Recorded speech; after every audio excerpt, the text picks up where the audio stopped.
right, guys, I'm on a boat in Egypt, yeah. And I'm really scared because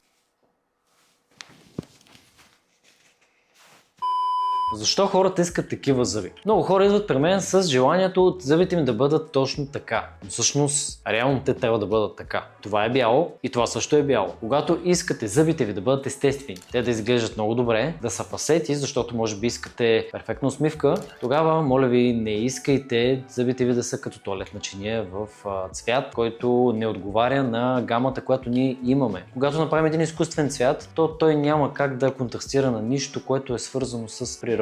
Това, което тук този човек си е направил, са зъби, които наподобяват, може би, някакви дъвки, които са поставени в устата. Това, отново ще повторя, не са естествено изглеждащи фасети. Може би човека, който му ги е правил, е бил с затворени очи, но нещо, което искам да ви кажа е, не винаги бялото контрастира на това зъбите да са естествени или пък да са чисти, да са без кариеси. Направете си естествени зъби, които никой няма да гледа. Това, което ние правим тук в нашата клиника, е зъби, които не само, че пациента ще ги хареса, но и хората около тях няма да забележат, че е нещо правилно в тяхната уста. Това е естествено изглеждаща фасета. Ако искате фасети, които да са с този цвят, то може би аз не съм вашия човек. Но ако искате естествено изглеждащи нови фасети, може да се запазите консултация.